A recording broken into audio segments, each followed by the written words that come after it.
Professeur Arżakowski, Christos Anesti, Christ est ressuscité. Christos Anesti, en vérité, il est ressuscité. Merci d'avoir accepté notre invitation.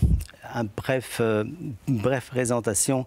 Vous êtes docteur en histoire, directeur de recherche au Collège des Bernardins à Paris et fondateur de l'Institut d'études œcuméniques de Lviv en Ukraine.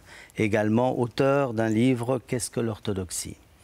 Alors, la salutation que nous échangeons, Christ est ressuscité, illustre la période que nous vivons, suivant notre calendrier orthodoxe, de Pâques à la Pentecôte. Quelle est pour vous, professeur, la signification de ce temps liturgique? Qu'est-ce que signifie pour vous cette période entre Pâques et la Pentecôte? C'est une période heureuse, c'est une période de joie. Qui part avec la principale bonne nouvelle du christianisme, à savoir que l'amour est plus fort que la mort, que le pardon a jailli du tombeau, dit la liturgie, la résurrection du Christ, et qui s'achève avec la Pentecôte. C'est vraiment un cycle spécifique avec l'envoi de l'Esprit Saint sur les apôtres. Et l'Église aide les chrétiens à vivre cette période comme une entrée dans un espace-temps spécifique. La tradition de l'Église, de toute l'Église universelle, pas uniquement des orientaux, mais de tous les chrétiens, croit profondément que entre Pâques et Pentecôte, les cieux sont ouverts. Et que si on avait les yeux de la foi, on arriverait à voir les anges monter et descendre du ciel à la terre, et réciproquement. Et c'est la raison pour laquelle, dans toutes les traditions, il y a l'idée d'aller sur les tombes, parce que le dialogue avec les morts est possible. On dépose des œufs, on dépose on bénit le kulitch, etc. Des plats qu'on mange spécifiquement à cette période. Et la tradition liturgique nous aide à vivre ça, parce que conceptuellement, c'est pas rationnel. Et la tradition liturgique, pendant 7 dimanches, nous propose de rentrer dans cet espace-temps avec le mystère de la foi, le mystère de la guérison et le mystère de l'unification. On passe, alors ça commence par le rappel de l'évangile de Thomas. Thomas qui était cet apôtre qui était absent lorsque le Christ est venu, apparu à une des premières apparitions du Christ après la résurrection, et qui a dit « Si je ne mets pas mon doigt dans la plaie du Christ, je ne croirai pas ». Et le Christ apparaît. Et donc c'est le rappel de la foi, comme le dit saint Paul, la foi c'est la preuve des réalités que l'on espère, la garantie des biens que l'on ne voit pas. Ça veut dire, la foi n'est pas séparée de l'intelligence. La foi, c'est une intelligence plus, une intelligence approfondie. Et donc l'Église nous dit, bienheureux celui qui croira sans voir. Donc ça c'est un premier moment qui est capital. Il y a un deuxième moment qui est le moment de la guérison. Et pas simplement de la guérison que fait le Christ. Le Christ guérit le paralytique qui est assis au bord de la piscine et qui n'a jamais le temps de rentrer dans l'eau bouillonnante. Il ne trouve jamais personne pour l'emmener. Voilà. Et le Christ arrive et lui dit « Veux-tu guérir ?» Et il le guérit. Et ce qui est magnifique, c'est qu'on lit aussi lors de ce dimanche du paralytique les Actes des Apôtres où Pierre parvient à ressusciter une morte, Tabitha.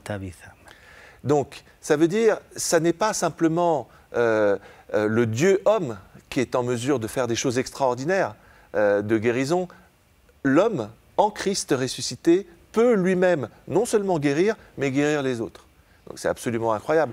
Et le troisième moment que l'Église nous aide à comprendre et à vivre, c'est avec le dimanche de la Samaritaine, le moment de l'unification. Le Christ parle à cette femme qui n'est pas juive et qui lui révèle tout son passé et qui guérit ses blessures intérieures et qui permet un dialogue en disant l'Esprit est présent partout.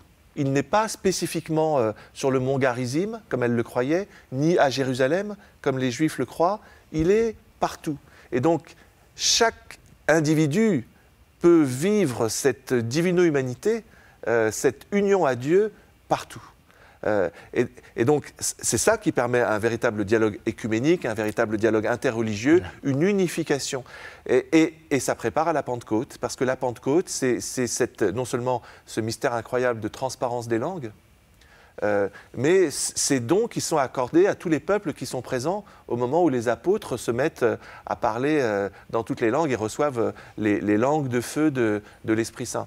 Donc moi, je trouve que c'est une période absolument fantastique où la tradition nous dit vous pouvez guérir, vous pouvez retrouver votre Galilée intérieure. Ça, c'est le père Lev Gillet qui disait ça en parlant des femmes mirophores. Le Christ vous précède en Galilée, mais ça veut dire retrouver, faites le travail de souvenir de la première fois où le Christ vous a parlé. Retrouvez-le et vous verrez cette échelle des anges. Vous pourrez vivre dans un autre espace-temps, un espace-temps de joie, un espace-temps miraculeux.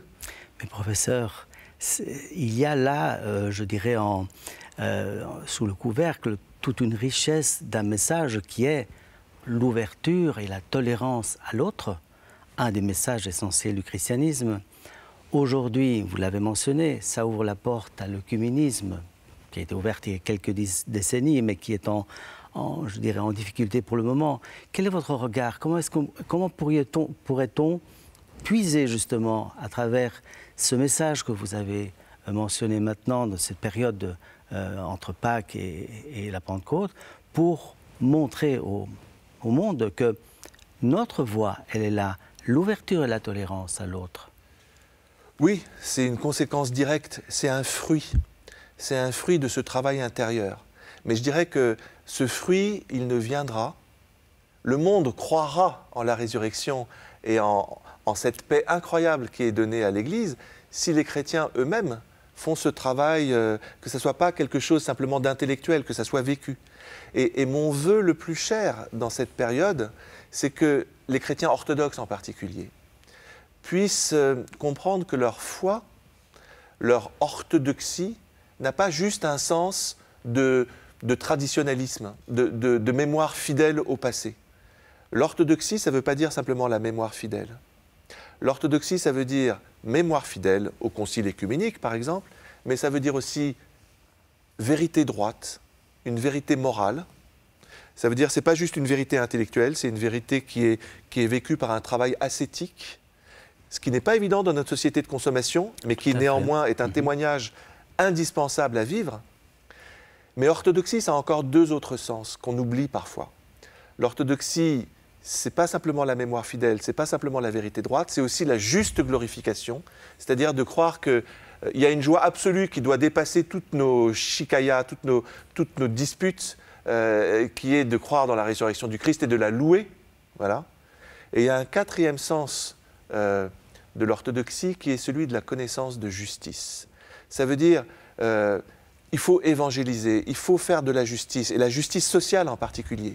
C'est ce qu'il y a de plus important.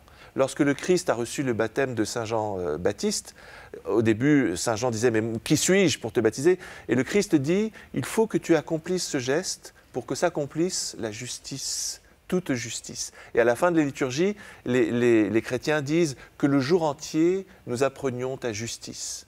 Ça veut dire notre Église n'a de sens que si elle tend vers le royaume. Et le royaume de Dieu sur la terre auquel nous croyons, c'est un royaume de justice. Donc cette connaissance de justice, ça veut dire que nous ne séparons pas ce que nous faisons de ce que nous disons. Le père Serge Bulgakov disait « L'orthodoxie, c'est la foi en Christ dans l'Esprit Saint ». Ça veut dire que nos œuvres sont liées à notre foi. Donc mon vœu le plus cher, c'est que les chrétiens orthodoxes qui sont en ce moment dans une période de tension profitent de cette période entre Pâques et Pentecôte, puisque toute prière est entendue du Père dans cette période spécifique, que nous retrouvions notre orthodoxie comme à la fois juste glorification, vérité droite, mémoire fidèle, connaissance de justice.